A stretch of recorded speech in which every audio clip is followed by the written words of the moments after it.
Okay, all right.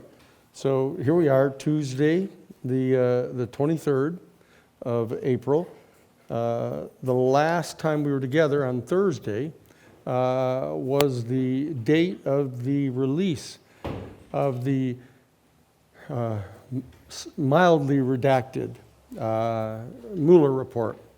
And we rushed in together last time to discuss as much as we could about it last time. And you will recall that there were just about four major important things I told you that you needed to remember about it as you listened to all of the discussions of the various people about it that were going to be taking place over the 5-day period or so before we got together again. The most important of all of these conversations that were taking place basically confirmed the things that we were saying last Thursday, even though we had only had a couple hours to take a look at it. The first one is that William Barr was just, well, it was referred to as a damnable lie on MSNBC, saying when he said that the refusal on the part of Robert Mueller to come to a finding about the obstruction of justice had nothing whatsoever to do with the internal White House legal counsel rule that you couldn't indict a sitting president. Barr was extremely clear about that in his 4-page report and then his report preliminary to releasing the document, the 400-page document, later that day on Thursday. And it's just transparently false. It's perfectly clear that, that the proximate reason why Robert Mueller did not, in fact, charge Trump with obstructing justice was because of the White House legal counsel ruling. And he not only said that, but he went to great lengths to discuss that rule and pointed out, went further out of his way to point out that even though he wasn't returning any charges against Trump, criminal charges for obstructing justice, he wanted to make a point clear that a president could be charged criminally after he left office. And he went into great lengths about that and put footnotes in there and everything as kind of the roadmap to what could be done here. But then secondly, that William Barr had indicated that because Mueller had not come to any conclusion about the obstructing of justice, that he had intended to pitch it upwards to the Attorney General, William Barr, to make the decision himself. And so he then rapidly made the decision that there was, in fact, no evidence of obstruction, just as he had determined that there was no evidence of any collusion. That, too, is made transparently clear that that was a lie, because Mueller references over and over again the need for Congress to be the one to make the decision with regard to the obstructing of justice. And thirdly, when Barr kept using the phrase over and over again that they had found no evidence of any collusion or conspiracy, as he referred to it, and that's not true either, that there was ample evidence supporting a conclusion that the members of the administration, after they'd gotten in, and of the campaign prior to their getting elected, were in fact coordinating with the Russians and were in regular communication with them. And that Mueller had gone to great lengths to point out all these different instances of contact and coordination and cooperation. What he said is that it wasn't clear that that amounted to the same thing as criminal conspiracy, and therefore he was leaving that up to Congress as well. Now, those are things that are perfectly clear in looking through the 400 pages, 428 pages, counting the appendix, So all four of those things that Barr was saying were completely false. And so what happened is the conversation began among all of the pundits and legal scholars and others, historians, over the weekend that went on over the entire Easter and Passover weekend. And various positions manifested, just as I told you they were going to. You had the extreme right-wing position of the Trump administration, citing Barr to the effect that there was no evidence of collusion and no evidence of obstruction of justice. And then you had the regular Democratic Party, and that is with Nancy Pelosi and Chuck Schumer and Joe Biden and the others, asserting that, well, look, obviously Mueller had handed this up to the Congress to take a look at, so that's what we're going to do. We're going to look at it. We're going to decide what's in there. We're not, in fact, doing this under the auspices of impeachment. We're doing this just in order to find out what the report really says. So the first thing we have to do is get at all of the redacted portions, and then we have to get at all of the evidence, the actual interviews and things that that undergirded the conclusions that were come to. We talked about that last Thursday, that they were going to do that, and they did. And we talked about the fact that the progressives and the Justice Democrats and most of the new freshman Democratic House members were going to be calling for an immediate beginning of hearings under the official auspices of impeachment. And that has happened too.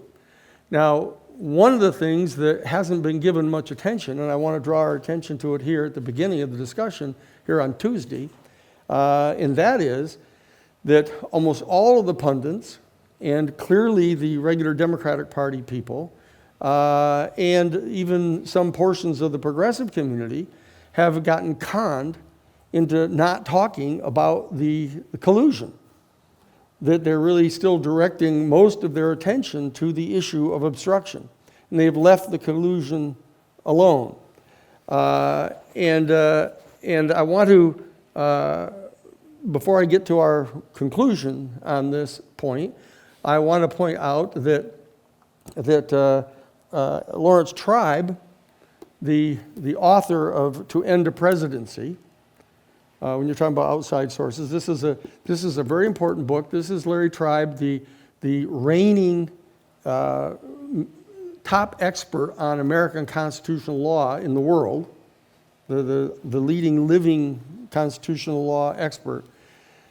In this book, he goes on at great length about all the nuances and challenges in doing an impeachment, recognizing that if the Senate is in possession of the other party, that it's unlikely that they will vote to convict. In all of the discussions that Lawrence Tribe was on Ari Melberg's show on Sunday. There was a special on MSNBC about the Mueller report. And in that discussion, Larry Tribe was on one side and Robert Bennett, another kind of major Washington fix-it lawyer, was on the other side. And Lawrence Tribe said that even in light of all of the nuances, all of the complexities, all of the challenges that he set forth in his book, To End a Presidency, that based on a reading, he had read through it twice from cover to cover, the Mueller report, based on the unchallenged factual findings in this report, that it was absolutely clear that the House of Representatives had a constitutional obligation to impeach Donald Trump. And then Ari Melberg asked Robert Bennett what he thought about that. And what he did is he mouthed the platitude of the regular Democratic Party and said, well, as a matter of principle, that's probably right. He said, but by the time you get done going through the investigations, calling all the witnesses and choreographing all the public presentations. You're going to be right on the eve of the election itself. And it's going to be a lot better. It's going to generate an awful lot of pushback, an awful lot of hostility on the part of President Trump's base. It's going to be very disruptive to the American body politic. And it might be more advantageous just to go forward with the election and have him lose the election. And that would be much preferable. And Ari Milberg said, but Professor Tribe here has said that as a matter of absolute constitutional principle, you need to have articles of impeachment returned against him, or else it was going to establish an incredibly bad precedent of what it is a president was allowed to do, the lengths to which he or she could go to try to just protect themselves, to cover up crimes and things that they had engaged in, that you couldn't allow it as a matter of principle. And he went back to Robert Bennett, and Robert Bennett said, and I want you to remember this quote, "There are many circumstances where we have to rise above principle." That's what he said. And in this case, he means constitutional principle, which means that there are instances where you need to ignore the Constitution of the United States. Now, this, of course, is a governing doctrine of right-wing people, that there are many circumstances where you have to rise above constitutional principle. In fact, almost every instance in which the Constitution becomes pertinent, they have an argument for why you have to rise above it. That's why the Constitution exists, because that's the inclination that all rulers have. They always say, what do you want to let? You want to let a criminal go? You want to let this person go? Yeah, we broke into his house in the middle of the night, and we searched through everything in his house and dug up his whole backyard, and we finally found, an incriminating glove there, and what are you going to do? Not let us put it into evidence just because we completely ignored the Constitution? And if we let him go, it's going to be your fault. That's what they go through that thing all the time. And that's what Robert Bennett did. And so the issue is squarely put to us now about whether or not, despite all of the findings in here, it's going to be necessary to rise above constitutional principle and allow him to get away with it and just unelect him. Now, there was an additional argument. Rick Wilson, I guess his name is, a Republican, was being interviewed by Brian Williams on the 11th hour, and he went on at some length pointing out how if in fact the Democratic Party was foolish enough to try to impeach Trump, that could cause them to lose the election to Trump, because it would so animate his base and it would so tire the American public with this ongoing discussion about all of this stuff all of the time, that they were going to resent it. And a lot of the people in the Democratic Party would not really vote for the people. And you have so many candidates going here challenging each other. They're going to start chewing away at each other and undermining why people should vote for any given one of them. And Trump is going to keep on coming. And therefore, it's actually probable, he said, that if in fact the Democratic Party choose, just as a matter of principle, he said again, to impeach Trump on this record, that in fact they're going to be responsible for losing and having Trump be in office for 4 more years. Okay, so that everybody was coming forward over the weekend. Yes? So, with that in mind, I think that's a fair argument. Can they not introduce the articles of impeachment after Trump wins? After he what? After he wins 2020. Oh, yes. That's what happened with Richard Nixon. Richard Nixon won the 1972 presidential election. The break-in at Watergate happened in June of 1972, before the election in November. What they did is they brought on the articles of impeachment against him, so that they could do that. The challenge of it is that they're leaving a person in power for virtually 2 full years by that time, for January of 2021. To be in power doing the things he's doing, okay? And that it would establish a precedent, as they said, is that they're going to leave you in if you do this.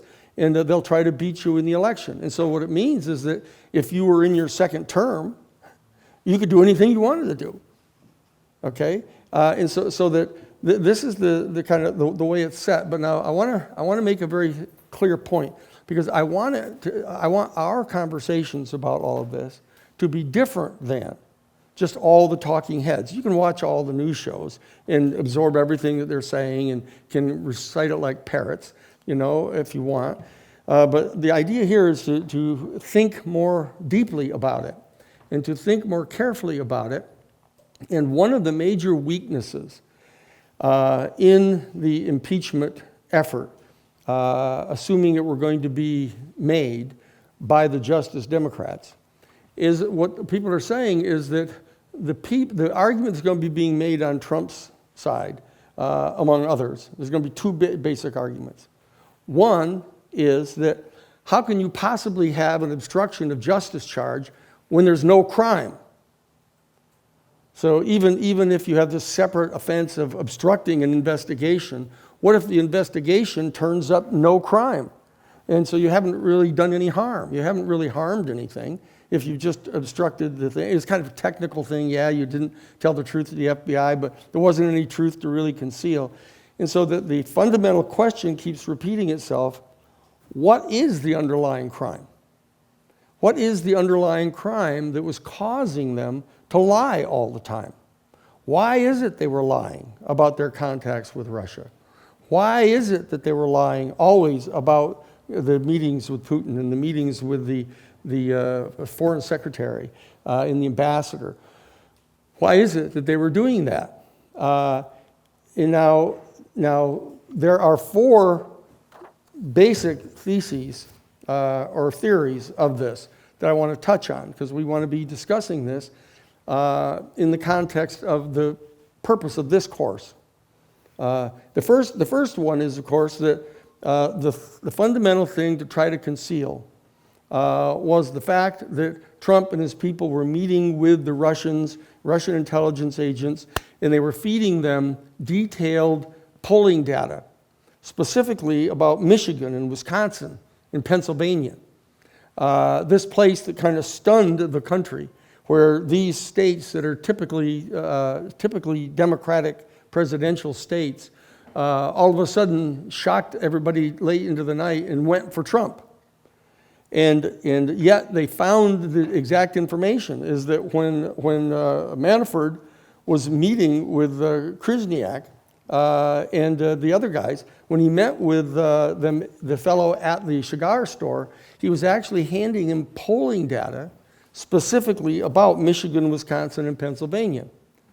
But what they haven't been able to find so far is, what did the Russians do with that?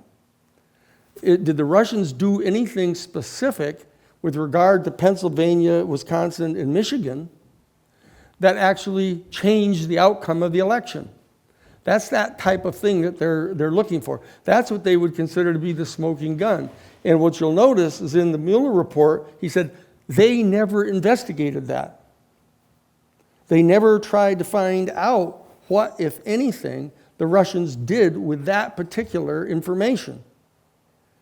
And they handed that investigation off to the FBI. Okay? So that's an important thing to keep in mind. So there is still an active investigation going on by the FBI into theory number one, in that they seem to believe that unless they can prove that the Russian intelligence actually did something with that specific kind of information that they got about the polling data from those three states, that flipped those states for Trump, that if you try to prosecute without that proof and without that evidence, you're going to come up short. And the American people are going to say, hey, no harm, no foul. So they gave him some of the polling data. Who knows? We don't know that caused anything. All of the Trump supporters will say it didn't have any effect at all.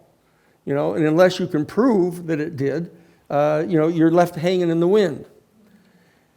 And very importantly, you need to understand that there is going to be mounted here, and you just heard a little bits about it so far, there's going to be mounted in the Senate whether or not they impeach Trump. and whether or not they go up to the Senate to have a trial of Trump. The Senate Intelligence Committee is going to be digging into the origins of the investigation. They're going to be digging into this. And I've asked you, and I don't want to embarrass you, but I'm going to, how many of you have read or watched the 2 parts that I asked you to see? To look at that 2-part thing. Okay, so I want to ask you again, come on now, I want you to participate in this thing. I want you to look at that. It's simple. You just go to it. It's right on the internet.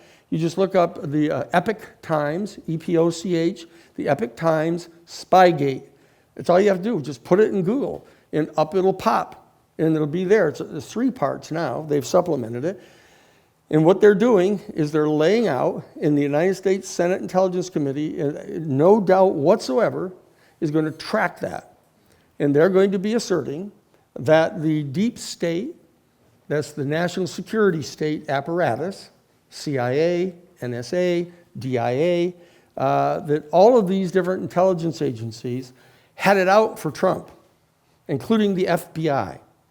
And that they, from the minute that he stunned everybody and won the election, that they were out to unseat him. And that they fabricated this information and evidence against Trump. And that they came up with this cockamamie theory that was charging Trump with being a secret agent for Russia. Okay? And that they've got this 75-minute, I guess 35-minute and 45-minute, this 80-minute documentary that, as I told you before, of the, say, roughly 400 data points in the thing, probably 375 of them are completely true. And that they've strung them together in this narrative that when you look at it, and it's highly sophisticated, very professionally presented, and very expensively produced. When you look at that, you come away going, well, okay, I see what they're saying. And what they're asserting is that the deep state has an agenda, which is a one-world agenda. It's the thing that George Soros and the Rockefellers are all behind, that they're trying to bring the entire world together under one single government, like the United Nations. They're the ones that are pushing the EU, the European Union. They're the ones that are pushing, NATO and these trade agreements, NAFTA, the Pacific Trade Agreement. They're pushing all of these things. The World Court, the World Bank, the International Monetary Fund. There's an entire set of apparatus that they're putting into place to try to have a one world government so they can control it. This rich elite, 1%, are going to be running the world. And it harkens back to Steve Bannon. And Steve Bannon's kind of peculiar mishmash of intellectual work and reckless guesswork that he engages in, where he's got this bizarre theory that he and Trump are really representing the regular people, the kind of great unwashed. That's why Bannon runs around looking like he hasn't shaved for 3 or 4 days and rumply clothes, looks like he slept in them for a week, etc. And he's trying to appeal to what he, in a caricature form, thinks regular people are like, and that he's a champion. He and Trump are champions of these people, despite Trump's tax break. That gave 87% of all the benefits from the tax break to the richest 1%, et cetera. And the statistics on that tax program he's got. And yet they're making this argument that they, Trump and Bannon and the others, are champions of the regular people, and that they're opposing this one world government, this globalization process of the Soros and the Jewish bankers, and they say it. I mean, they basically say it. They're constantly referring to George Soros, and winking at everybody about, well, who George Soros is. That this is the counter thesis that is going to be set forth by the Trump administration and by the Senate the Republican-dominated Senate. So that they're going to have, in any trial that takes place in the Senate, they're going to have not only the blocking action of beating down every single affirmative piece of evidence that you've got by saying that, you can't really prove that. You can't really show that they had this intent or that. And then they're also going to have what a great defense has is an affirmative alternative narrative of what it is that's really going on here. And so they're going to give cover to the senators to be able to say, well, I heard the two arguments, and I couldn't really decide between the two of them. They're going to take the dodge that they falsely attributed to Mueller. I heard both narratives, and I couldn't really decide beyond a reasonable doubt, and so therefore I didn't vote to convict him. Okay, and then that's what the argument is going to be. So this argument that somehow Trump and his campaign colluded with Russia to get Trump to win the election swings into the first theory on them having actually manipulated the data in Michigan, Wisconsin, and Pennsylvania, or else it falls short. Now, there's a second thesis, however, which is that Trump didn't really think he was going to win, just like everybody else. He didn't believe he was going to win. And so what he was doing is using his campaign as a big marketing device.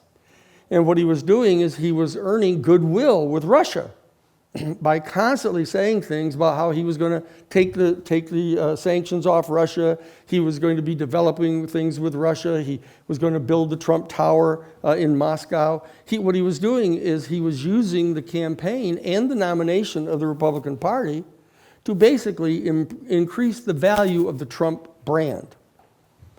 And that he ended up finding out that he surprised himself that he won. And that's why he wasn't prepared. And he was scrambling all around, just picking people at random to fill things, and wasn't being really careful, had no plan really in place at all, except for his big swaggering ego.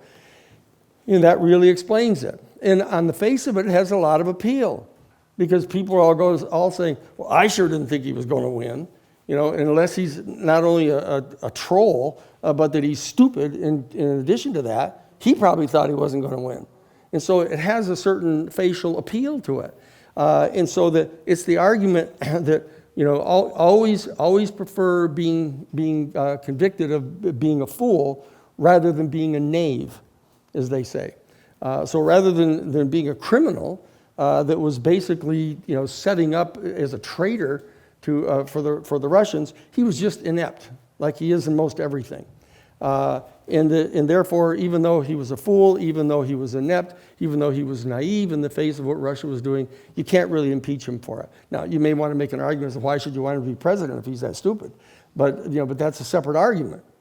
Okay. So now the third one, the third theory that you're going to run into, being proffered by people to be adopted by the Senate and the Republicans against them, is that Trump has a history of loans that he's been getting from the oligarchs, that he had run out of credit in the United States after his third filing of bankruptcy, after the third time that he sent all of his creditors, running with a penny on the dollar after one thing after another, like his Atlanta casino and the other things, and therefore, he had this long series of loans that were outstanding to the oligarchs. And also, very importantly, that the oligarchs were, and this all goes to the question of what is the crime that he's trying to hide. Okay? And so what they do is they proffer this as an alternative because it gets away from him plotting with the Russians, to simply do their bidding because he's a Russian agent. Okay, what it really is he's gotten himself beholden to the Russian oligarchs because they, through the bank in Greece, the bank in where is it, in Crete, Cyprus, right? There's the bank in Cyprus where the oligarchs store all kinds of their embezzled money. And so when he couldn't get any loans for new building projects in the United States, he went to there. And he started getting massive loans at extraordinary rates for building huge new projects. Okay? And so what was happening is the oligarchs were laundering their money. They would put the money into the bank, and then the bank would loan it out to Trump to build one of these gigantic buildings. He would then turn around and sell all the condos in the buildings, then repay his loan, and then it was laundered. The money was clean. It was back into the bank. And so it was a big money laundering scheme for the oligarchs.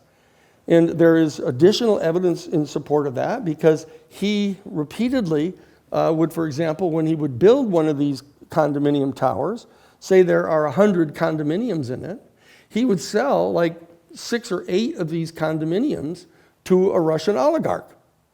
And the Russian oligarch would buy them for like $6 million a piece. And then he would turn around right within a month and sell all of them for $5 million, which is money laundering. Again, they're laundering their $6 million and they're getting $5 million in clean money back for each condo, and Trump is facilitating that. And you have the other one where he bought the big estate, one of the big estates down in Florida, and he bought it for, I guess, like $4 million or $5 million or something like this. And one of the Russian oligarchs came along and gave him $40 million for it. You know, and so there you go. And so what I'm saying is that there is this third theory that in fact Trump was not a Russian spy, a Russian agent. What he was is a guy who got himself into trouble by becoming beholden to these people, these oligarchs, and he got to be friends with them, and so that he had developed this kind of friendly relationship with them.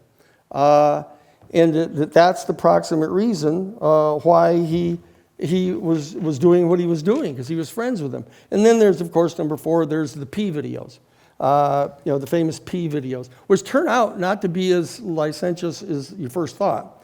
And I won't go into great detail about this, but it turns out that it's not much of a defense, but it wasn't that he had hired prostitutes to pee on him, the famous golden shower that they talk about all the time. What he was doing, they assert instead, is he hired the prostitutes to pee on the bed in the ambassador suite, the presidential suite at the big gigantic hotel there in Moscow where he was staying, because that's the bed where Obama had slept with Michelle. And that he wanted to just insult them by doing that. And it was videoed by Russian intelligence.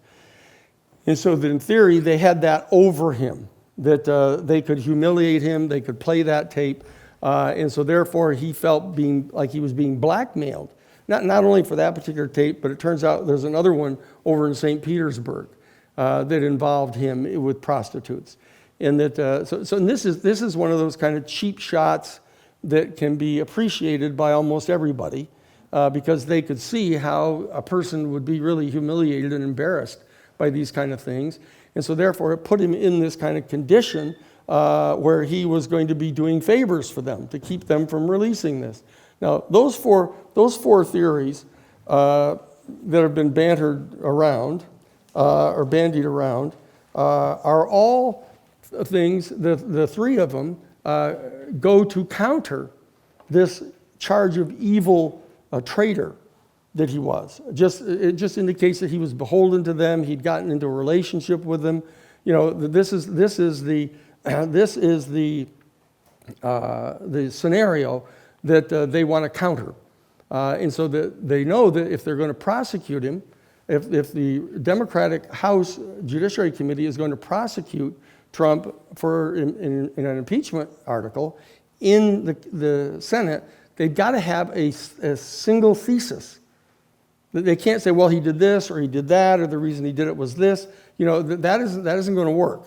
You can't throw multiple charges like this at him and have them sell.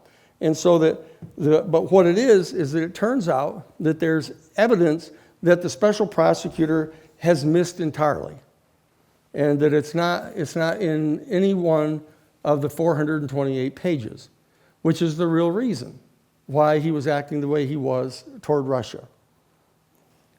Now this is the part where you're saying, what is that, right? What's going on here? Is there something that nobody seems to know about? The answer is yes, okay? And the secret to this takes place in April of 2016. This is before the Republican convention, before he has the nomination. It's before his election. And what he does, he's getting ready to deliver his first speech on foreign policy. And it's scheduled to be held in the National Press Club in Washington, D.C. And suddenly, on the 25th of April, the speech was scheduled for the 27th of April. Suddenly, on the 25th of April, a decision is made to change the venue from the National Press Club over to the Mayflower Hotel. And it turns out that the sponsor who rented the Mayflower Hotel for that speech was the Center for the National Interest. The Center for the National Interest is a group that was founded by Richard Nixon and his Secretary of State, Henry Kissinger. Henry Kissinger is the honorary chairman of the Center for the National Interest. They had this meeting on the 27th of April, and prior to the actual speech being delivered, they had a closed-door VIP cocktail party. And there were only 240 people invited to that particular cocktail party. And at that cocktail party was, in fact, the Russian ambassador and the ambassador from Italy, which no one could imagine why he was there, and also the ambassador from Singapore was there. And what happened is they had a series of meetings that took place there during that cocktail hour, in which they made a deal that the largest Russian oil corporation, the Russian state-owned oil corporation called Rosneft, R-O-S-N-E-F-T, Rosneft was going to be sold to private stockholders. And it was going to be an $11 billion sale. And it had to do with selling the oil and natural gas interests, not only under the Caspian Sea, natural gas, the Black Sea, the petroleum, but also the Arctic shelf in the Arctic, which depended upon global climate change having to continue to go forward. Because the global climate change continuing to go forward would raise the temperatures, melt the ice, and give them access to those shelves. And Russia claimed those shelves, and they had set up a deal in which they were agreeing to sell a 1/3 interest in all of that oil to ExxonMobil. And that is why Rex Tillerson, who was the CEO for ExxonMobil, was given the Russian Order of Friendship Medal by Putin in April because of that sale being closed. And that they're anticipating 87 billion barrels of oil under the Arctic shelf.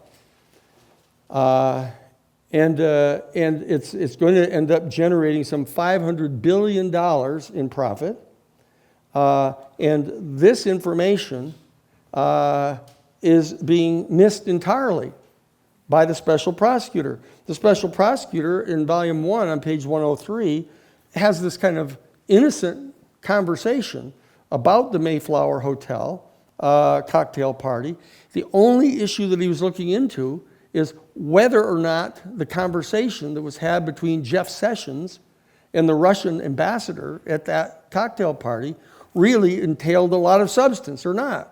Or whether it was kind of a casual, hello, how are you? Or they may have said a little something about it. But the fact of the matter is there were intense conversations going on among numerous people that were in the Trump administration. And here they all are, right here, all having conversations about lifting the sanctions. Because unless they lifted the sanctions that had been imposed by Obama over the intrusion into Crimea by Russia, and then later in January by Obama for the meddling in the election. The Obama administration imposed sanctions on Russia that specifically prohibited the buying of the oil. And so that what they were doing is they were, in a sense, freezing in place not only global climate change with the kind of rulings that Obama made, like ordering the stopping of the pipeline for the Dakota Access Pipeline in North Dakota and stopping the Keystone XL pipeline, which Trump was a partner in. Trump was a partner in the Energy Transfer Partner Corporation, as was Rick Perry, whom he chose to be his Secretary of Energy. Okay? And he also chose as his head of the EPA, he chose the fellow who was the Attorney General from Oklahoma, Scott Pruitt. Okay? And so that you find his entire cabinet filled with people that are all involved with this, including his Secretary of Education, DeVos, who is the sister to Eric Prince, who is the founder of Blackwater International, that spun off Tiger Swan, private military corporation, that was deployed in North Dakota against the people that were protesting the Dakota Access Pipeline.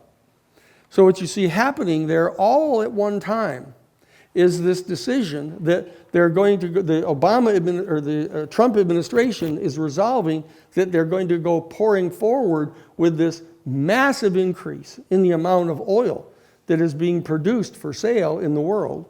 And he's going to lift the sanctions against Russia to open up the Arctic shelf, which is dependent upon more global climate change taking place in order to make that of any real value.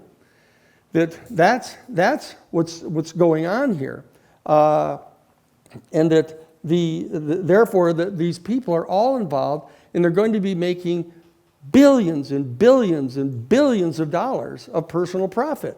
All the people that are involved in this, right? And very interestingly, there's a person who shows up at that VIP cocktail party, who I'll get you a picture of. People may not recognize who he is, but anyway, it's Bud McFarlane. Bud McFarlane shows up at that meeting. Bud McFarlane was the national security advisor for Ronald Reagan in the Iran-Contra thing. He was indicted by the special prosecutor, and he was pardoned by George Bush Sr. at the direct advice of William Barr, who was his attorney general at the time. Okay? And so that here, what you're looking at here is this cadre of people, and in McFarlane, when he shows up at that conference, the discussion the speech that is being given by Trump is asserting that he wants to drop the sanctions against Russia, that we can be better friends. And what it actually says, what McFarlane says when quoted there is, quote, Russia is going to be an integral partner of the United States in ensuring the energy security of the Western world.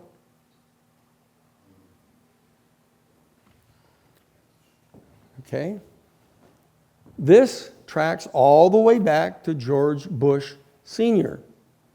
and Dick Cheney and the people that were there in the Defense Department that were all there back in the Reagan-Bush administration.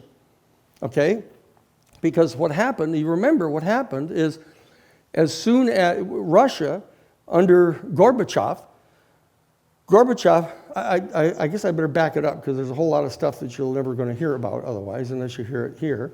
That when I was at the Jesuit headquarters in Washington, D.C., we did, you probably heard the Karen Silkwood case. We litigated the Karen Silkwood case up in Oklahoma, where Scott Pruitt later became the Attorney General. Big, huge oil state up there. The Kerr-McGee Petroleum Corporation basically runs the entire state of Oklahoma. The Robert S. Kerr of the Kerr-McGee is the 4-time governor of the state of Oklahoma and the 4-time United States Senator, and was the chairman of the Senate Armed Service Committee. And he owned and built the facility at Cimarron, Oklahoma, that was designed to reprocess the spent nuclear fuel in all of the other 103 private nuclear facilities in the United States. One of the major challenges of the nuclear power, other than it being so dangerous that it was like lighting your cigarette with a blowtorch to generate electricity, that what it was is it was contaminated. If the contaminant got loose, would contaminate people all around it. And did we just lose the sound? We're still going here, we just lost the movie sound. Okay. All right. And so that what happened when we won that case against the Kerr-McGee Corporation, Petroleum Corporation, because the secret, one of the many secrets is that you don't probably know, is that virtually all of the private nuclear facilities are all owned by petroleum companies. They view it as the future source of monopoly-controlled energy once oil runs out. So what we did in the Silkwood case, we won the ruling that declared it unconstitutional for the Congress of the United States to pass the Price-Anderson Act, which set a financial cap on what type of liability could be imposed upon a private nuclear facility for a single accident. They had set it at $10 million. And we won $10.5 million against the Kerr-McGee Corporation, which blew the top off the Price-Anderson Act, and therefore no private nuclear power plant has been built since then because they cannot get insurance because they have this infinite liability for an accident. The bottom line is, it's important for you to understand, is that when we won that case, I was at the Jesuit National Headquarters, and I had as one of my deputies at the Jesuit National Headquarters in the National Social Ministry Office, Dr. James Garrison. It's not Jim Garrison from New Orleans and the Kennedy assassination. This isn't that complicated. What it is Jim Garrison was on my staff at the Jesuit headquarters, and he was just getting back after we won the Karen Silkwood case in June of 1979, and then we won the 3 Mile Island case 2 months later, stopping the pouring of the radioactive effluents into the Susquehanna River.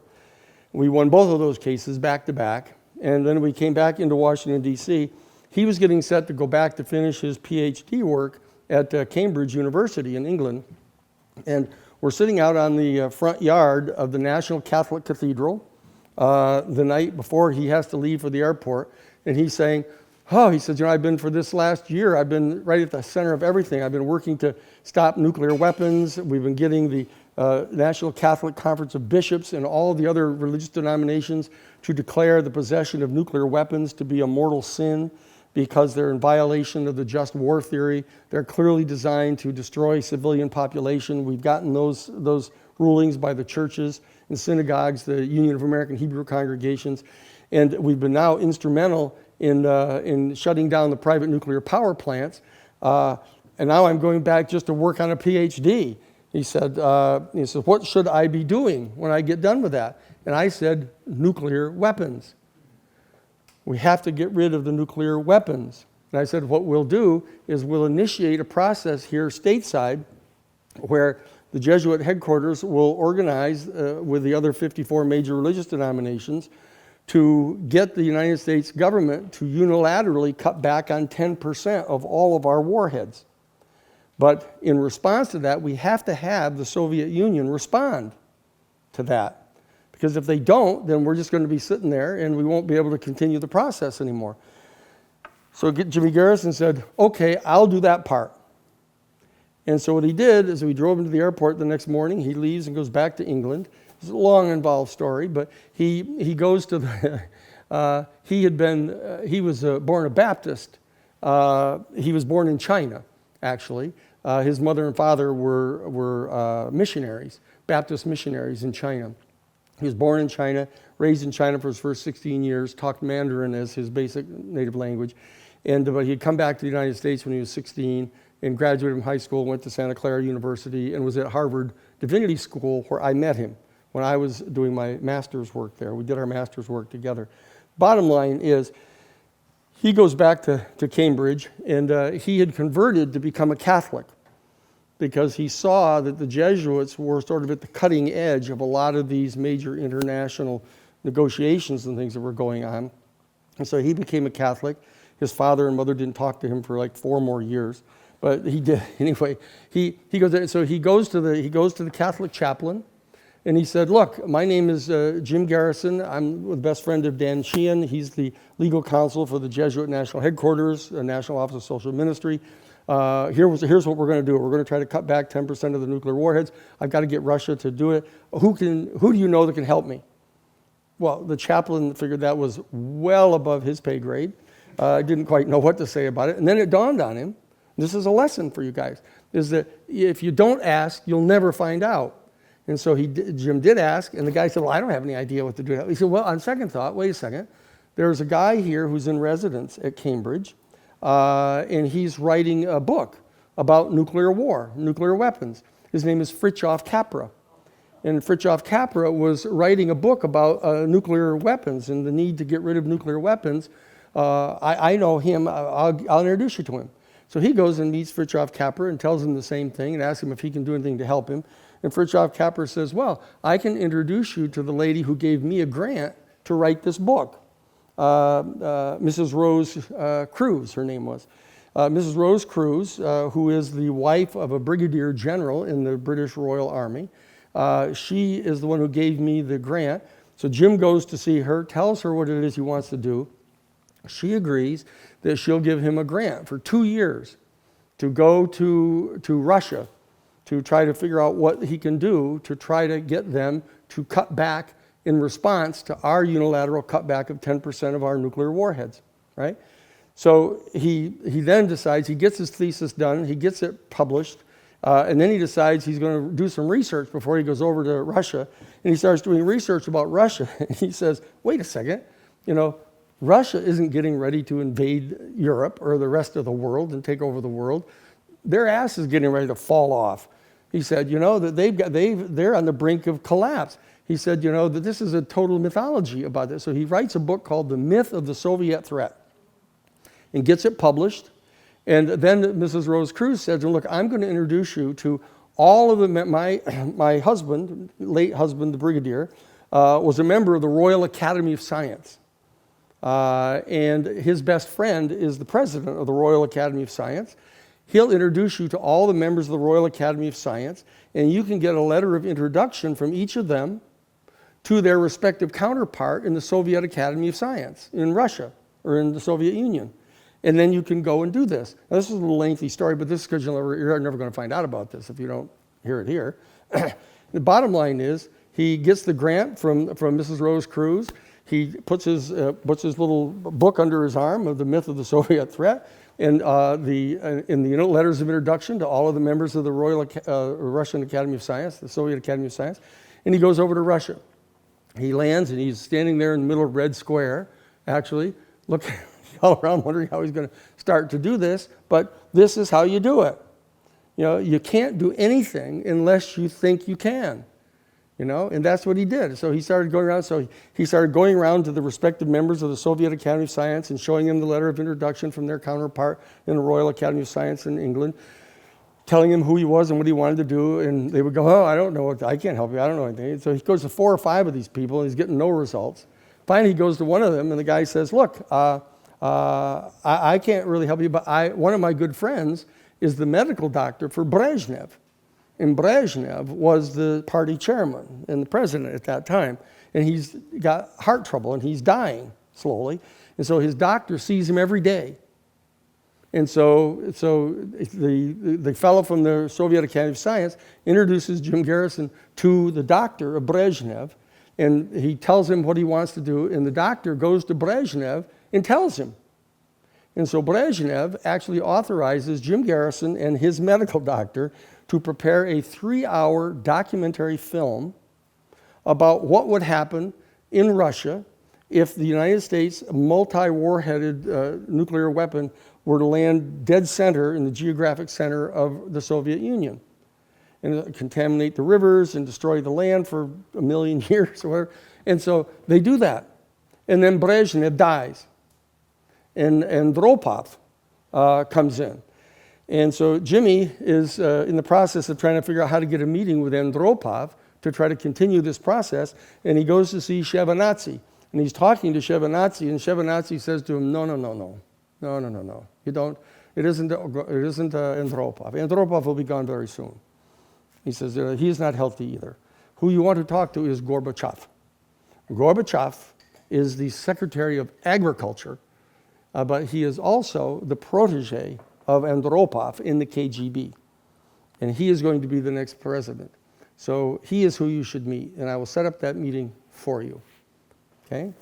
So he sets up the meeting, and Jimmy goes to the Kremlin, goes into the Kremlin. I've told this before, but we're sitting down in the Esalen Institute, down in the hot tubs, down in the Esalen Institute, and Jim's telling me this story about how he did. He goes to the Kremlin, and he walks in through this huge, like 12-foot door into the Kremlin, walks into this room, and Gorbachev comes through this other great big gigantic tall door from the other side of the room, and they walk toward each other. They get to within about 6 or 8 feet of each other in front of this couch where they were going to be sitting down, and all of a sudden this bright golden light just surrounds them like this. Just totally surrounds the both of them. And they're both standing there kind of staring at each other, just not having the slightest idea what's happening here. And they're both kind of looking stunned like this. And they finally, after about a minute, they turn, they sit down together on the couch. And Gorbachev, who will speak English in private, but doesn't speak it in public, he turns to Jimmy and says, "This is not us. This is not us doing this." And Jimmy says, "Well, look, I don't know what to say. I had this big speech, but just let me tell you, I'm Danny Sheehan's best friend from Harvard Divinity School, and he's at the Jesuit headquarters, and we're trying to get you guys to respond to cutting back. And we're going to get the U.S. to cut back 10% of their missiles, and you've got to do the same thing." And Gorbachev says, "The U.S. will never do that," he said. "The U.S. will never do that because they believe they need the warheads. Not against us, not against Russia. China, he said. China showed the U.S. in the Korean War that they could field 1 billion men in uniform. And there's nothing the United States can do to stop them. And so they believe they need to have nuclear weapons. And so they will not take this initiative. So I'm going to have to do this. When I become president," he said, "I will reduce our nuclear missiles unilaterally, and you get the United States to respond." He said, "But when I do that, they will come for me in the nighttime. They'll come for me in the night," he said. "And so you have to agree to become the president of a Gorbachev Foundation dedicated to ridding the world of nuclear weapons." And at that point, Jim Garrison, my best friend from Harvard Divinity School, became the president of the Gorbachev Foundation and was given a full city block in Moscow, where the center was set up to carry out all of that activity. And when Gorbachev became the head of the party and the president, he began glasnost in perestroika and began working steadily toward trying to do this, and started to unilaterally cut back on nuclear missiles, reached out to the United States to try to get this to happen. And that whole process went on all the way up through into December 31st of 1991. Okay, in which he gradually did this. And as you know, as you remember, they did come for him in the night, or you don't remember probably, because it was, well, you kids were still like in junior high school, I guess. But the KGB people came for Gorbachev in the night, the GRU, and they kidnapped him and took him away. But there was such a huge international row about this that it shamed them all, and they had to come back and bring him back. And he came back, he completed the process. He extracted an agreement at that time from George H.W. Bush, and James Baker III, that his Secretary of State. They promised that if Gorbachev would sign the releasing all of the republics from the Union of Soviet Socialist Republics, and they could become their own independent republics, that the United States would never attempt to recruit any of those republics to become members of NATO. And they would place no missiles in those republics. Okay? So Gorbachev went ahead and did this, signed the release on December 31st of 1991. And that following Monday morning, now I've told you this quickly in the past, but I want you to remember this. And so I'll take the risk of boring you by repeating what it is that happened then, because it is so crucial for you to understand what's happening at the root here of this impeachment confrontation that you're going to be seeing. What happened is that on the Monday morning after the dissolution, voluntary dissolution of the Soviet Union on December 31st of 1991, the Defense Department people under Dick Cheney, who was the Secretary of Defense under George H.W. Bush Sr., that they gathered in the West Wing of the White House, Dick Cheney, Paul Wolfowitz, David Addington, Scooter Libby, Doug Fife, Elliott Abrams were all there. And they sat down and they put together the 1992, now remember this is January, first week of January of 1992, the 1992 United States Defense Department Policy Planning Guidance document. And in that document, they proposed that, and I've said this to you before, but that they expected to be hit with this huge wave of citizens and politicians and everybody insisting that now that the Soviet Union had finally dissolved itself and stepped back away from the Cold War, and that the United States had been using as a justification for their $500 to $700 billion a year military budget, they'd been using this canard that the Soviet Union was planning to invade the United States over the polar ice caps, and take over all of Europe and everywhere. And so that now that they had stepped back voluntarily from the Cold War, that they were going to get all this pressure to cut back on the national military budget. And he said, we have to face that and face them down and say, no, this is the time to increase the military budget so that we can establish full spectrum dominance over the entire planet. In every single nation, in every single square inch of the planet, even inside the territory of other governments, that we can defeat them inside their own homeland. And this is what we need to do. And they laid that out. And this has to be done unilaterally by the United States, that we have to insist that all the NATO countries are on board this. We need to have the right to supply all the military equipment to all the NATO members, so that we have to get uniform weaponry. They have to use our F-18s or whatever they were at the time, F-14s, I guess, at that time. They have to use all of our over-the-horizon radar. They have to use our AWACS. They have to buy all of that stuff from the United States, okay?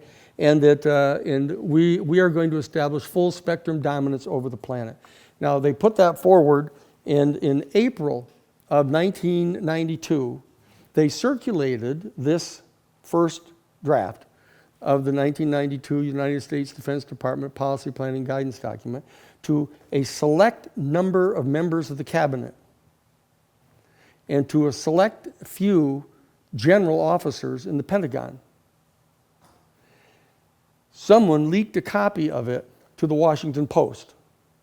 And the Washington Post published this aggressive editorial against it, characterizing it, not coincidentally, as a return to the robber baron era, as a return to gunboat diplomacy and the manifest destiny. Now, that was quite sage at the time for doing it, because that's exactly what that was. Because what it was is the Soviet Union that had come into existence in October of 1917 with the Bolshevik Revolution had been in place challenging the doctrine of manifest destiny, the doctrine of imperialism, Western imperialism on the part of the United States and the European countries itself. And they were in existence from 1917 all the way till December 31st of 1991. So as soon as they withdrew from the field, being the antithesis to the thesis of Caucasian, nation-state-based capitalist imperialism. Flat out. I mean, that's not even, it's not even being ideological. I mean, that's exactly what it was during the robber baron era. It was totally white men. It was all capitalist. It was all imperialist. The doctrine of manifest destiny and the white man's burden was just flagrant. I mean, they weren't even trying to pretend it wasn't true. And so they returned right to that basic concept. And the New York Times followed it on the following Sunday in the Sunday New York Times with another editorial condemning it. And so George Bush Sr. issued a public statement saying, look, we don't acknowledge that there is any such planning document. But even if there were, it would only be a draft. And therefore, there'll be another draft of it if there were one. And so what he sits down and does, he sits down with Theodore G. Shackley, who was the ADDO, the Associate Deputy Director for Operations of the Central Intelligence Agency under George H.W. Bush, when George H.W. Bush was the CIA Director under Gerald Ford, back from 1974 to 1977. And Theodore Shackley was the Director of Covert Operations worldwide for the Central Intelligence Agency under George Bush Sr. And now what happened is that when George Bush Sr. was President of the United States and the Soviet Union had now voluntarily dissolved, in their first iteration of the 1992 United States Defense Department Policy Planning Guidance document had been exposed for what it was, blatant return to gunboat diplomacy and world imperialism, that what they did is they drafted a second iteration of that document. And in this document, they proposed doing the same thing, but not unilaterally on behalf of the United States exclusively. They said that what they wanted to do is they wanted to establish a new alliance.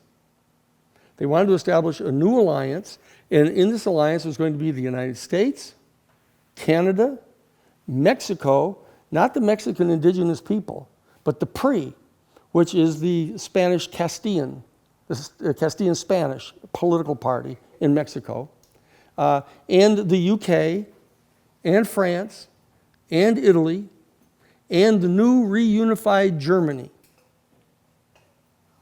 And now I want you to listen. And Russia, if they will choose to become part of this, now that they have spun off all of their ethnic provinces. And this will be called the new Northern Industrial Alliance. And the objective of this will be to maintain our continued privileged access to the strategic raw materials needed by the member states of the new Northern Industrial Alliance. And this is all in confrontation with China, the new rising empire, the new rising Asian empire. And you will be well served to get a copy of and to read the work of a man by the name of Samuel P. Huntington. Samuel P. Huntington, at this point in time, we're talking now in April of 1992, he wrote a major article for Foreign Affairs magazine. And Foreign Affairs magazine is the official publication of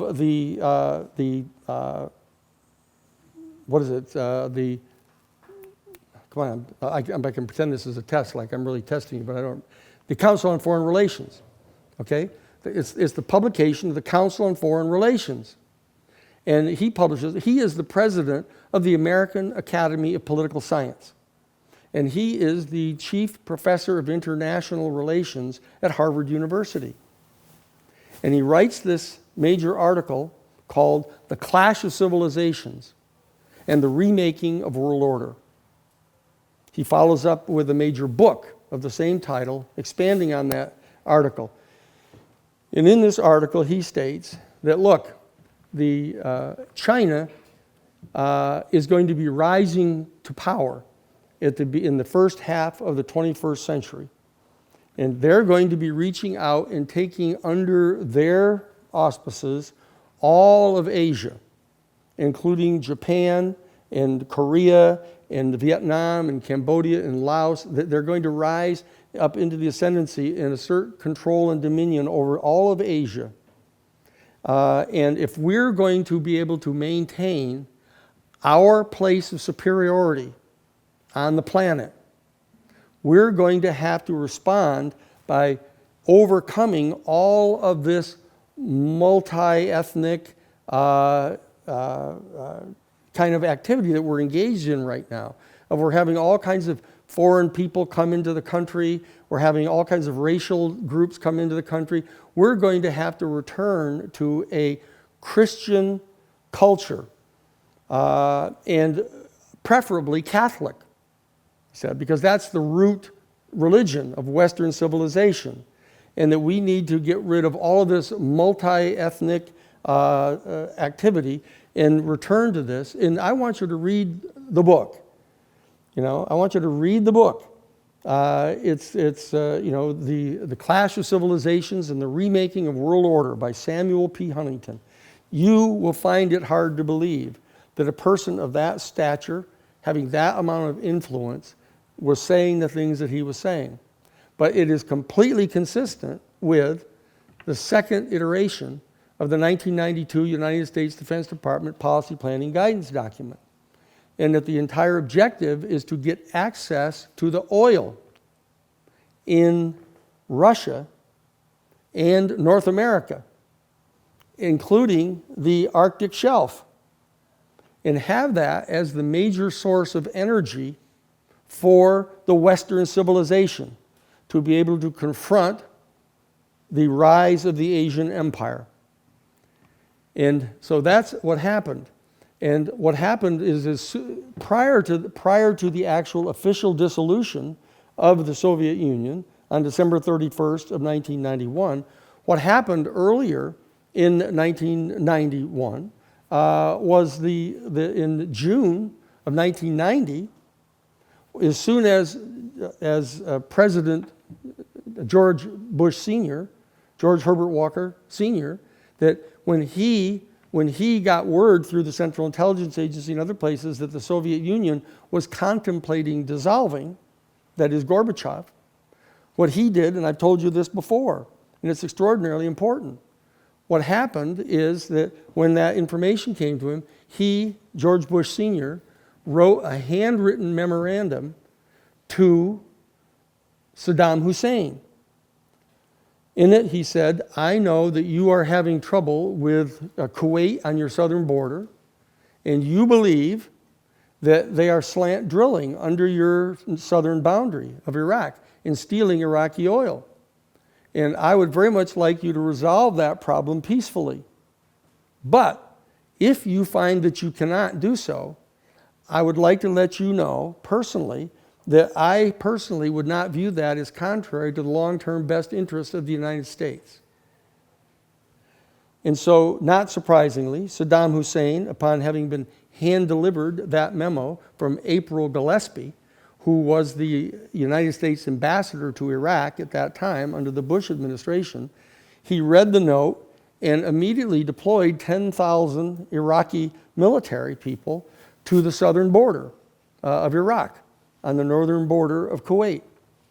At which point, his Secretary of Defense, Dick Cheney, reaches out and contacts Prince Bandar, who was the ambassador to the United States from Saudi Arabia.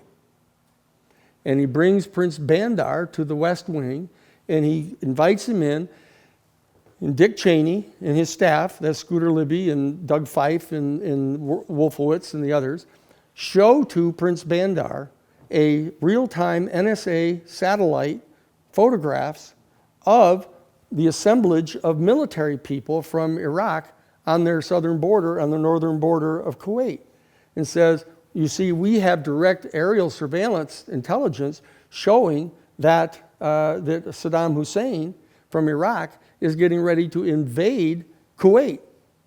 And we have equally reliable intelligence, United States intelligence, telling us that after they occupy Kuwait, they are going to go into Saudi Arabia and overthrow the House of Saud and take over Saudi Arabia and the Saudi Arabian oil fields.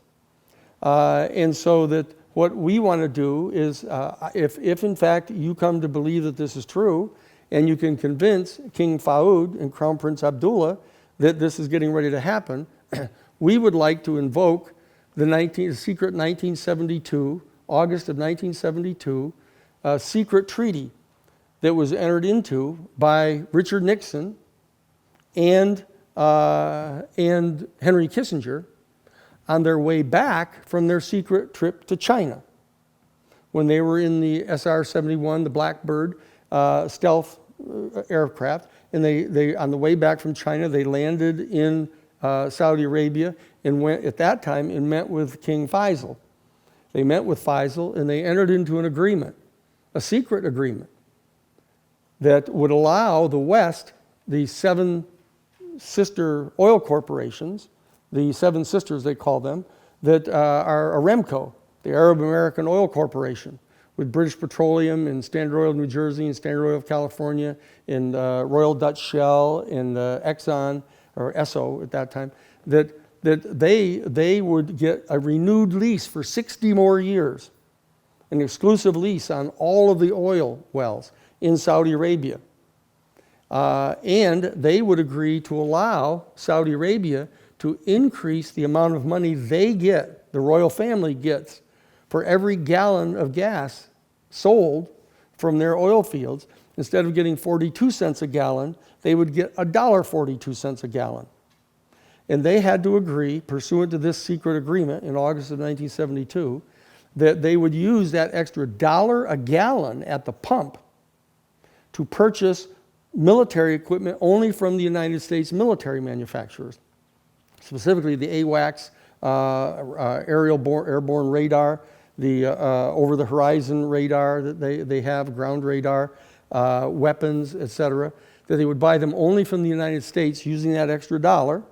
Secondly, they would use portions of that extra $1 a gallon at the pump to dredge out the harbors of their country and to build major military bases for taking American air transports and American troops into Saudi Arabia. And thirdly, they would have to agree that if in fact either Russia or China were to make a feint toward occupying the Middle Eastern oil fields, that Saudi Arabia would invite the United States to come in to protect the oil fields, and we would bring in our warships into those dredged out harbors and fly in our military transports and bring in our military people to protect the Middle Eastern oil fields.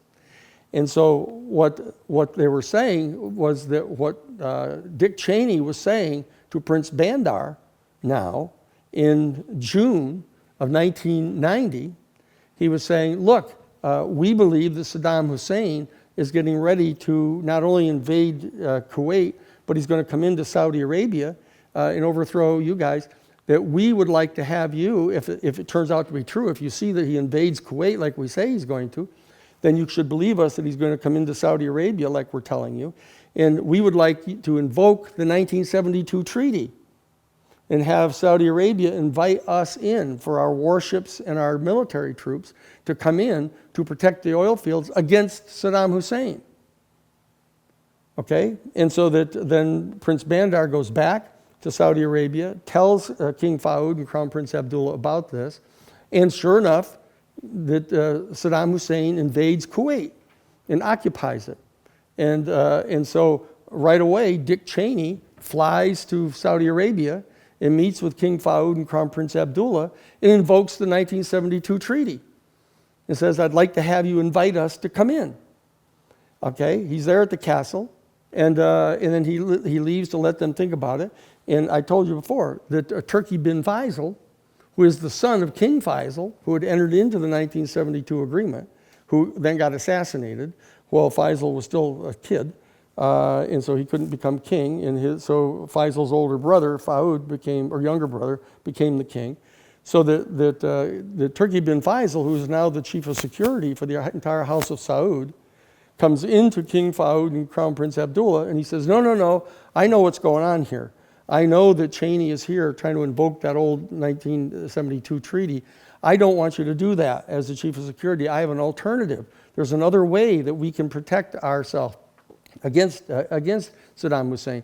Give me a chance to come in at 10 o'clock tomorrow morning and have a meeting with you about this. Do not make any decision on the proposal from Cheney.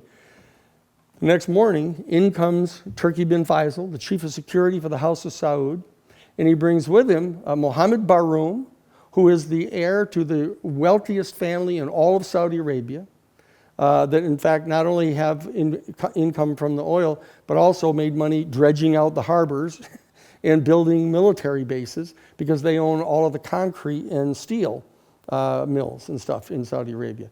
And so he brings in Mohammed Baroum, and he brings in with him also Khalil Mahfouz. Khalil Mahfouz is the head of the Royal Saudi Family Bank. And they come in along with Turki bin Faisal, and the three of them implore King Farouk and Crown Prince Abdullah to reject the offer that's being made, or the solicitation actually that's being made by Dick Cheney, and says, look, we have an option, another alternative by means of which we can protect our country against Saddam Hussein. And they go and open the door, and in walks Osama bin Laden. And I told you this before. It's Osama bin Laden, who turns out to be the best boyhood friend of Turki bin Faisal since they were 4 years old together. And he comes in and says, look, I can drive Saddam Hussein out of Kuwait. He'll never try to come into Saudi Arabia. I'll drive him back up into Iraq. I've got 10,000 battle-hardened troops that are up in the Khyber Pass right now. They're sitting there, Mujahideen troops that have just gotten through kicking the crap out of the Soviet Union in Afghanistan. Okay, so I've got all these troops ready to go, and he spends like an hour and a half with charts and everything showing how he will come down and drive Saddam Hussein out. He says, so do not invite the infidels into the Holy Land, he said, because they will stay. They will come in and stay. So do not do this. And so they then leave. And so Dick Cheney, who is still there at the palace, finds out about this meeting, and he comes back for a second bite at the apple. And he comes back in and he says to King Farouk and Crown Prince Abdullah, look, we're going to sweeten this deal. We will agree if you will invite us in to drive Saddam Hussein out of here. We'll agree not only to drive Saddam Hussein out and protect you against Saddam Hussein, we'll protect you against your own people because your own people hate you. Because the fact of the matter is that all with your 400 princes running all over the world, losing $1 million at the throw of a dice in Monte Carlo and whoring all around Europe and driving 16 Mercedes-Benz of different colors depending on how they feel, they despise you. And that they're fundamentalists, Islamic fundamentalists, and they hate the lifestyle. And so we'll come in and protect you against your own people if they try to rise up against you. And that was it. And so King Farouk and Crown Prince Abdullah agree to this. They invite the United States to come in to drive Saddam Hussein out. after a camouflage job of recruiting the what do they call them, the willing, the alliance of the willing, which I think included New Zealand and probably Zambia or somebody. There's a small handful of other people, but it was a full-scale United States military invasion. This is the first Gulf War, as they call it, and in they came. They came in and drove Saddam Hussein out. Saddam Hussein, all they did is fled. They fled completely out of Kuwait, and there was this horrible scene where they were carpet bombing them in their retreat, just killing them by the hundreds and thousands when they were just running away. And then they set up a no-fly zone because they're not going to depose. They're not going to depose Saddam Hussein from power. They're only going to push him back into Iraq, and they're going to set up a no-fly zone so that they can't come back down. And it's going to take 250,000 full-time U.S. military personnel permanently based in the Holy Land to control that area. And that is how jihad started. That is why Osama bin Laden was one of the leaders of the jihad to try to drive those troops out of there. And that's what he was doing. And they bombed the barracks, in Beirut. They blew up the U.S. embassies in Africa. They attacked the USS Cole in Yemen. And they were engaging in these kind of guerrilla-type tactics against this huge military power, occupying military power of the United States. And that's how it began. That's how jihad began. And so what happened is the United States, when the Soviet Union stepped back out of the Cold War on December 31st of 1991, in order to rationalize the continued buildup of the U.S. military, they started saying that, they were getting set to be attacked by terrorists in the Middle East, because they didn't like our lifestyle. Right? I mean, here we got 250,000 full-time military personnel right in the Holy Land, occupying the Holy Land, swaggering around in full body armor and running over children in the street, with their war machines, etc. And they're pretending that the people are attacking us because they don't like our lifestyle. And that's how it started. And so what we're dealing with here is oil. We're dealing with the attempt on the part of the United States and the European nations, all part of this new Northern Industrial Alliance, to bring Russia into the alliance. Okay? But it's the Republican Party that was doing it, not the Democrats. It was George Bush Sr. and Dick Cheney, and then George Bush Jr. that went in and completed the deal in the second Gulf War, making up a complete line of bullshit about how Saddam Hussein had nuclear weapons and was going to be attacking the United States and sending his delegates out to the Sunday talk shows how, if we don't go in there right now, we're going to be finding New York City under a mushroom cloud. Just complete unabrogated lie. They go in shock and awe, and they go in the second Gulf War and massacre the people in Iraq and flatten the whole place, in that they go into Afghanistan. And they go into Afghanistan because they got through negotiating. I don't want to open up a whole new topic, but they spent months negotiating with the Taliban, trying to get the Taliban to agree to allow a pipeline to be built from the Caspian Sea all the way down through to Turkestan, down through Afghanistan, down to the Arabian Sea.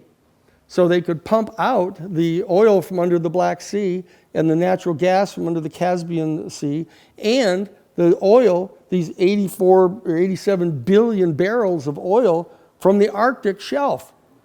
And if the Taliban had agreed to allow them to do that, they would have left them in, just like they're negotiating with the Taliban now. They were negotiating with the Taliban then. They didn't care that they cut women's lips off because they wore lipstick, or they beat them in the streets for seeing their ankle. They didn't care about any of that stuff. They were willing to negotiate with the Taliban as long as the Taliban would have allowed them to build the pipeline. And it turns out that the major, I'll say this in closing, the group that was negotiating to build the pipeline was called the Carlyle Group. And the Carlyle Group was made up of George Bush Sr., George W., Frank Carlucci, and James Baker III, okay, and their cohorts. And the guy who was their principal negotiator was a guy by the name of Richard V. Secord, who was in fact the guy from the Iran-Contra thing who ran the illegal Air Force for the Enterprise. Okay? So what I'm saying is that you're dealing with a cadre of hardcore right-wing people in the Republican Party that believe in the full spectrum dominance of American power. Okay? And their fallback position is that this will be done just by all the white people. Not just the U.S., but by all the white people. You know, Canada and the Castilian Spanish, and the U.K. and Italy and Russia, now that they have spun off all of their ethnic provinces. So the bottom line is you need to know who you're dealing with. And this is what's going on in the love relationship between Donald Trump, who is a complete imbecilic reductionist. And all he does is say, wait a second, we're supposed to be friends with Russia. We're supposed to be having an oil deal with Russia.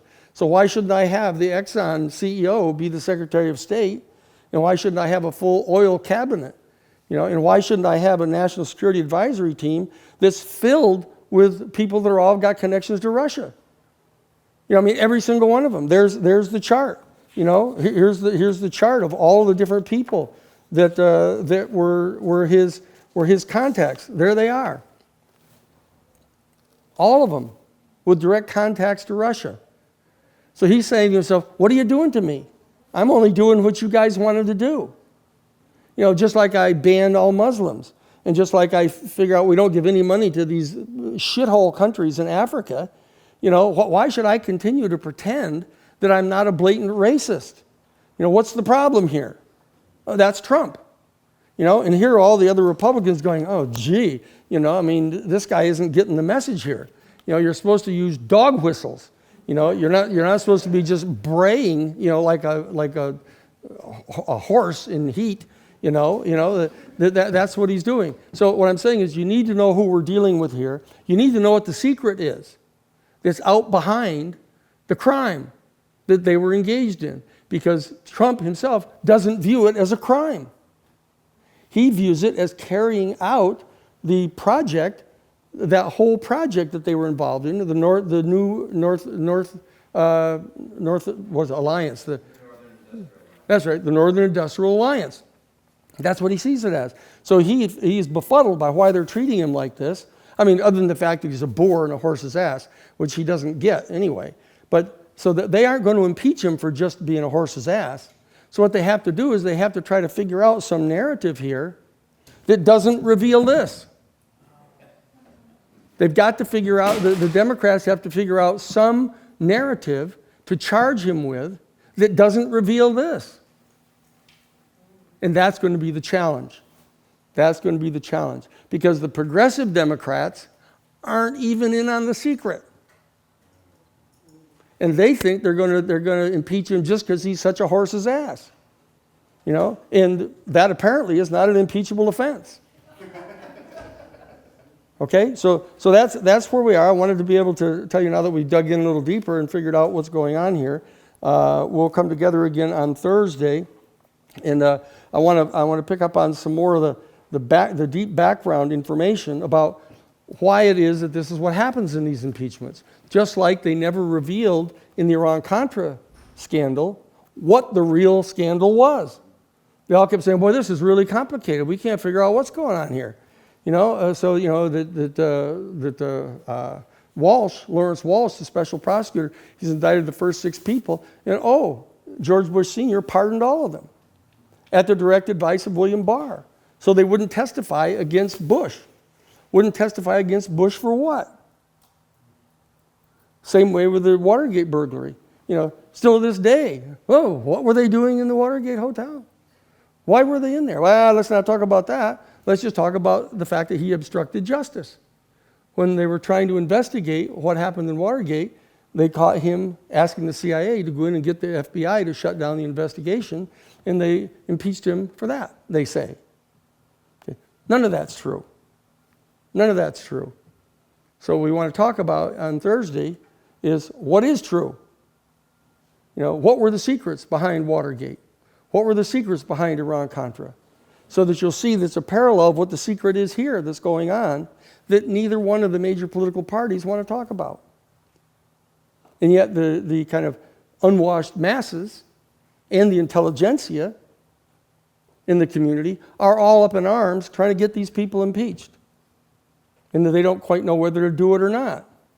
Okay, so that's where we're at, and I hope it's not as nice a day on Thursday, and we'll have our full contingent here with us. Okay? Great, thank you, you guys.